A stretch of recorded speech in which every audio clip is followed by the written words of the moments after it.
What is up, YouTube? This is Quadzilla here. I just wanted to say thank you for everybody that has watched the channel, and I do not get monetized for it. It's just something I enjoy doing. My videos, when I do trail videos, I do not time lapse them, and the reason I don't do that is I like to watch the videos myself to get an idea of what kind of terrain I'm going to be facing and kind of prepare myself for the upcoming ride. Terrain changes repetitively, so you may not be facing the same thing, but it gives you a good idea. So I just thought I'd do a quick video here to show you what I actually ride. This is what you're seeing in the videos. This is a 2013 Polaris rzr800s. I bought this thing several years back from a lady out of Indiana that cross-country raced it. I've done a little bit of work to it and everything else to get it to where it's kind of to my likings. I do have higher miles. I'm currently at about 4,600 miles on it, but I run all full synthetic oils and I have not had a single issue out of this thing. A lot of people go with bigger units. In reality, I'm quite happy with this one. This thing's a tank. It'll do anything I need it to do. But there is a few things I thought I would share on different little tips and tricks and different things on here to look out for, and might help somebody. So I do have a custom Wicked built full cage, as you may notice. This was on there when I had purchased it from the lady. I added a half windshield. Being it's a custom cage, I couldn't order a regular glass windshield. So I found this half windshield on Amazon, clearanced out, one of the returns. And well, you just, being a custom cage, you got to figure out how to mount it. So as you can see, I had to custom cut around the cage here. And I did have where brackets on both top corners would work, but nothing else would. So I had to drill and tap into my cage. If you do this, just remember, you have to put a rubber washer on the back side and on the front side under this metal washer, or you will crack your plexiglass. I have the above light bar. I got the quad lights on the sides, and the quad lights I'm very, very happy with. The upper bar I haven't had a chance to really try out yet, but it lights up my garage quite well. I have a Harbor Freight Badlands winch. I have the Super ATV high clearance A-arms underneath there. Which brings us to our first point.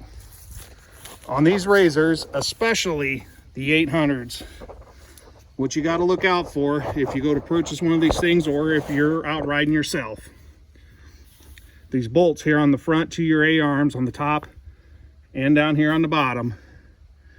You go to jack this thing up, you can rock your wheel back and forth and look for movement in those. What happens is, as your bushings wear out, or as these bolts come loose, it will actually wallow the hole out in here and make it egg-shaped to where your A-arm can bounce back and forth on the trail making a rattling noise. They make a fix for this. You got to drill it out, and there is a large metal gusset that would get welded in there. I don't remember how much they were, but they were kind of expensive when I discovered this after purchasing this thing. So what I did, and I would recommend, I went to the hardware store and I bought some of the blue hardened washers, grade 8 I believe they were, that fit this bolt exactly. I want to say they were 5/16, but I could be wrong, so don't quote me on that.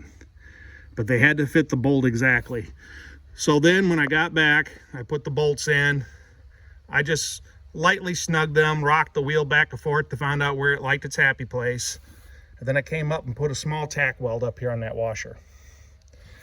And on the back side also. So it's got washers on each side, top and bottom, on all the A-arms on this thing, because every last one of the A-arms did this. Once I took the bolts out, then I could stitch weld that washer all the way around. But you have to give it time. You got to do a real small stitch, let it cool, another small stitch, let it cool.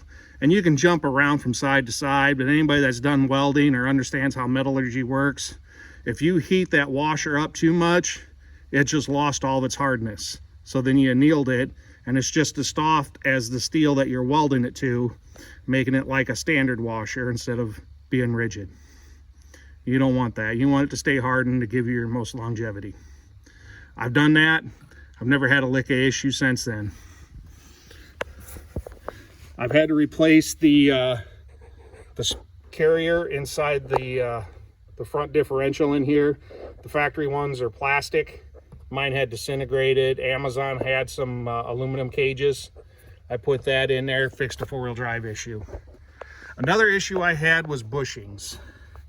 These shock bushings from the factory on these Fox Podium shocks were worn out. And I tried several different kits on Amazon and I could not find anything to work. Well, just one random day I was searching the internet and I found these people. SuperDaves.com. Super Dave bushings. They sold me an entire kit for $100 that did the top and bottom for all four shocks. There is a small like wire snap ring inside here that came out. The whole center of this tapped out. These bushings fit like a glove. Put them right in. Never had another issue. Very, very happy. I am not sponsored by them or anything. Just a product I found that might be helpful for some people. Because I know these podium shocks are hard to find bushings for. Or if you find a dealer for these shocks that rebuild them, it's quite expensive. A lot more than $100 for all four. Bead locks. I do run bead locks. These are HD bead locks. I love bead locks, but I don't like HD bead locks. And the reason, this may be metal in here, but that's plastic. So the issue I ran into was the previous owner had over torqued this outside ring trying to get it to seal up. Anybody that's been around bead locks knows the back side you don't have to do it, but this front side you want to shoot a bead of silicone on that rim before you ever set the front of this tire. You do that and it'll embed that tire in the silicone before your ring ever pushes on it, and that will seal up most of your air leaks. A lot of stock car guys do it and everything. That's where I learned to do it. But because these are plastic, they over torqued it, and several of these had a slight air leak. So the only way I could fix it was I had to slime the heck out of them, and once I did that, it fixed most of the air leaks. I do still get a real slight leak on the other side on the front, but I just slimed it again and it seems to be holding. Otherwise, I used to have to air it up usually every day. Oh. Set of aftermarket Amazon mirrors and cheapies. I got a roll cage flag mount here for when I go to Attic, Indiana. Just added whips. I'm not a big fan of whips. I thought they looked kind of stupid, but after riding behind somebody that had them in the woods, they were quite helpful to see where they were at. I went with a shorter whip, a 3-foot off Amazon. Omu, I believe is the name. These were $130. I ended up having to weld a tab to my cage since I have a custom cage. They're spring loaded, quick disconnect, so I can pop right here and they'll just come right off. It's got a wire disconnect, so I can take them off before going down the road. Now they seem like they're decent. I haven't got to really use them yet, but we'll see. We're getting ready for another Hatfield-McCoy trip, so, and that's kind of what I wanted them for. But I didn't want them to stick way up above where I'm smacking every tree known to man and blowing the LEDs out, which was another reason for the spring loaded.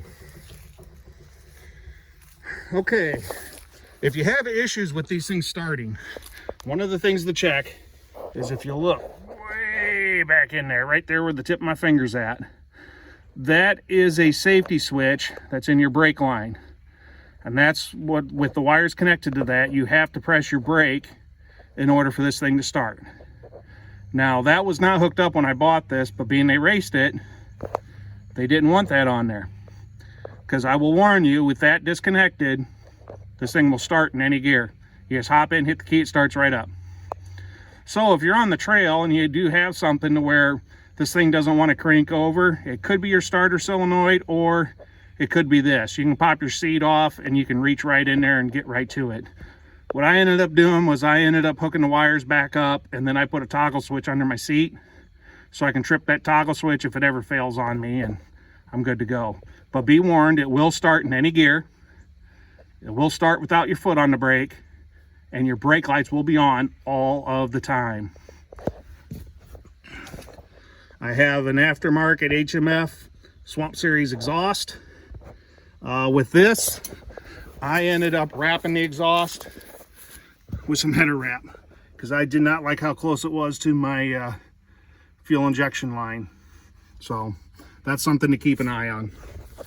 Rhino axles in the rear. I highly recommend Rhino axles. They're well worth the money. And I also just added back here, Super Dave had a kit for the outers for your rear for 80 bucks. I had Super ATV bushings back here that were starting to get worn out. I figured I'd give Super Dave's a try, and I can post, but so far everything seems to be quite good that I've gotten from them. Gas can. Never carry a regular gas can in one of these things. A regular gas can can bounce around on here, crack, get a leak. Your exhaust is right under there, people. Where do you think the gas is going to go? Next thing you know, you just lost your RZR due to a fire. So they sell these on Amazon, purpose built for your roll cage. They're like 3-4 times as thick. This is like a little 1.3 gallon. I've never had to use it personally on this, but we sometimes have ATVs that ride with us that when we're at Hatfield McCoy, we'll run out of fuel before we reach the next gas station. So it is quite handy. Just a little pop of a lever and it just slides right off there. That being said, fires. Carry a fire extinguisher. These things aren't that expensive. I just hose clamp mine right to the cage, bam, done. Ever have a fire, I come across a fire on the trail, I might be able to save somebody else's RZR. Spare tires.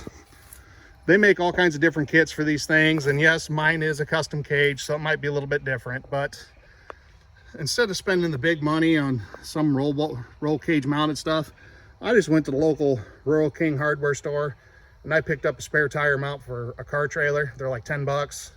And I was able to pop a couple stitch welds on it. Used a couple eye bolts. I now have a spare tire right there mounted on my roof. I think it looks good and it's up out of the way. This is a construction type strobe light. Flashes the yellow and white. I found it at a yard sale for 5 bucks. But whenever we're riding, if we get there late at night, we're just getting laid off the trails and we end up taking the road back, I can let everybody in front of me plug that into the 12 volt in the front, kick it on, and use it as a warning going down the road so people know we're coming.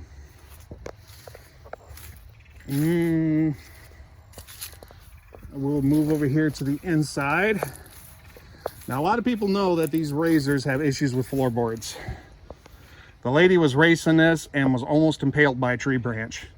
A tree actually had shot through her floor right up over in here. So I do have a hole in the plastic right in there.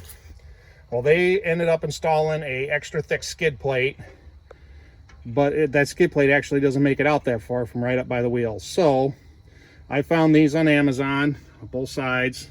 Hard to see over there, but I think I gave 100 bucks for the pair. They just screw down. So now if my skid plate ever comes loose, I still have this protection, or if a branch comes through anywhere else, maybe makes it through the skid plate, I got an extra layer of protection to keep myself from getting impaled. What else we got in here?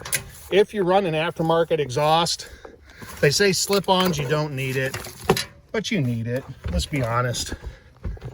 I got a Team Alba tuner. Now, Team Alba will tell you when you purchase one of these things, I think it was like 100 bucks, the cheapest actually on the market, but they will tell you the same company makes all the tuners. It's just each company puts their own label on it, whether it's FMF or Dynajet or anybody like that. They keep theirs cheap and they just figure, well, we're helping a customer out. They're going to get them to come back, and you just give them your information of what kind of exhaust you're running. Do you have an aftermarket air filter, etc. And they'll put a mild tune on it for you, and then you can actually adjust it up and down to fine tune it to your machine. Highly recommended. Odyssey batteries. I am telling you, these things are expensive, but they're worth the money. This is like a double-sized battery. It's completely gel. I was running your normal Walmart AutoZone type battery, and I was going through one of those a year.